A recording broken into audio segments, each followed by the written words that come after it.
Dear students, हम आप लोगों के लिए हिंदी लिटरेचर में हिंदी के श्रेष्ठ लेखक यशपाल द्वारा लिखित लखनवी अंदाज नामक चैप्टर पढ़ा रहे हैं। इस चैप्टर में मैंने आपको पढ़ाया था कि जिस डिब्बे में लेखक सफर कर रहा था उस डिब्बे में लखनवी अंदाज से युक्त व्यक्ति सफर कर रहा था। उसके जो अंदाज थे, तरीके थे, वो सब ऐसे लग रहे थे कि जैसे रईस अपने आप को वो साबित करने का प्रयास कर रहे हो कि मैं एक रईस परिवार का हूं। वह इस बात के लिए मानो समझा रहे हो कि जो रईस होते हैं, नवाब होते हैं, उनके बोलने का, उनके चलने का, उनके खाने का ऐसा ही तरीका होता है। इन सबको देखता हुआ लेखक अपने मन में अनेक विचार कर रहा था। लेखक कहता है कि जब उन्होंने सभी खीरों के लिए धीरे धीरे करके खिड़की के बाहर फेंक दिया और बाहर फेंकने के बाद में तौलिए से अपने हाथ और मुख को अच्छी तरह से पोंछा और पोंछने के बाद में जिस सीट पर वो बैठे हुए थे उस सीट पर वो लेट गए और उन्होंने मेरी ओर गुलाबी आंखों से देखा। तो ये सब क्रियाएं लेखक देखते हुए अपने मन में विचार कर रहा था कि जैसे वो व्यक्ति हमें समझाने का प्रयास कर रहे हों कि यही होता है रईस लोगों का तरीका। रईस लोगों के तरीके को मानो वो हमें समझा रहे हों। और लेखक कहता है कि हमने अपनी जो नजरें थी उन नजरों के लिए झुका लिया। हम गौर कर रहे थे खीरा इस्तेमाल करने के इस तरीके को, खीरे की सुगंध और स्वाद की कल्पना से संतुष्ट होने का सूक्ष्म नफीस या एब्स्ट्रैक्ट तरीका जरूर कहा जा सकता है। लेखक कहता है कि हम इस बात की कल्पना कर रहे थे, इस बात की गौर कर रहे थे, इस बात को समझ रहे थे कि खीरे को इस्तेमाल करने का यह तरीका खीरे की सुगंध और स्वाद की कल्पना से संतुष्ट होने का एक सूक्ष्म नफीस या एब्स्ट्रैक्ट तरीका जरूर कहा जा सकता है। सूक्ष्म तरीका इसलिए उन्होंने कहा रसवादन करने का, क्योंकि नवाब साहब खीरे को खा नहीं रहे थे। नवाब साहब ने खीरे के लिए अपने होठों से लगाया, नाक से सूंघा और सूंघने के बाद में उन्होंने उस खीरे को फेंक दिया।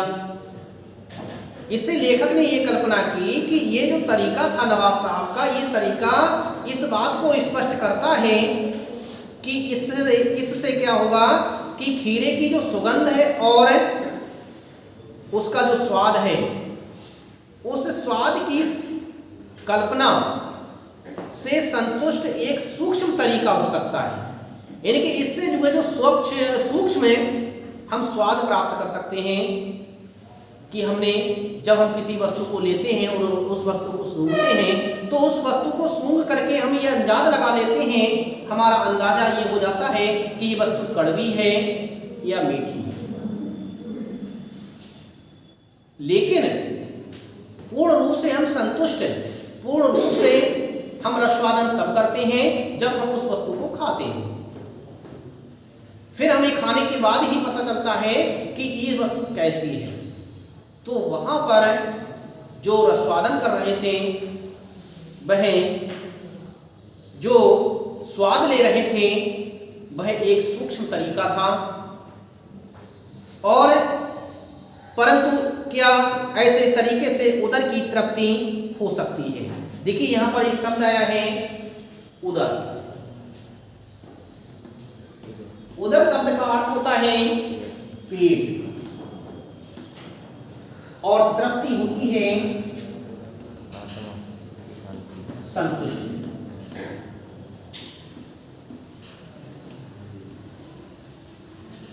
पेट को संतुष्टि तभी मिलती है जब हमारा पेट भरता है,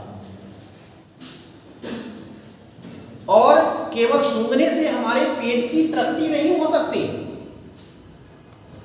हम किसी वस्तु को जब खाएंगे और खाने के बाद हमारा पेट जब भर जाएगा तभी हमें पेट की तृप्ति प्राप्त होती है, तभी हमारा पेट भरता है, तभी हमें जो आत्मसंतुष्टि प्राप्त होती है। तो लेखक ने कहा कि उन्होंने एक सूक्ष्म तरीका तो अपनाया। उन्हें लखनवी अंदाज वाले व्यक्ति ने अपना एक सूक्ष्म तरीका तो अपनाया, अपनी संतुष्टि का एक सूक्ष्म तरीका तो लिया, लेकिन इस तरीके से क्या, उन्होंने एक प्रश्न किया लेखक ने, क्या इस तरीके से जो हमारा उदर है, पेट है, उस पेट को भरा जा सकता है? उन्होंने कहा कि इस तरीके से हम अपने पेट को नहीं भर सकते। केवल हम सूक्ष्म संतुष्टि तो कर सकते हैं, लेकिन अपने उदर की क्षुधा कहते हैं भूख के लिए, अपने पेट की जो भूख है, पेट की जो अग्नि है, उस अग्नि को हम शांत नहीं कर सकते।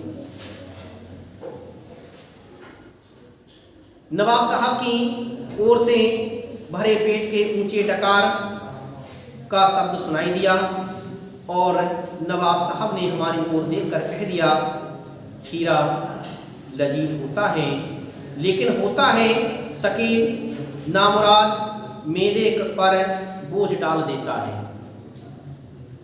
इन्हीं लेखक ने कहा कि नवाब साहब इस तरह से प्रतिक्रिया कर रहे थे कि जैसे मानो उनका पेट भर गया हो,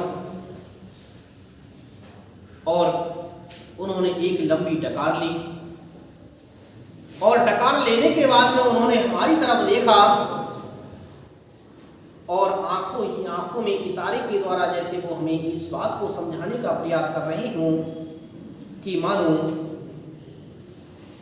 ये जो खीरा है वो बहुत ही लजीज होता है, बहुत ही स्वादिष्ट होता है, और लेकिन होता है शकील, नामुराद मेदे पर बोझ डाल देता है, परंतु हमारे जो शरीर है उस शरीर पर भी विभिन्न प्रकार की प्रतिक्रियाओं को करता है। तो इस तरह से लेखक ने कहा कि ये सब मानो वो हमें समझाने का प्रयास कर रहे हों।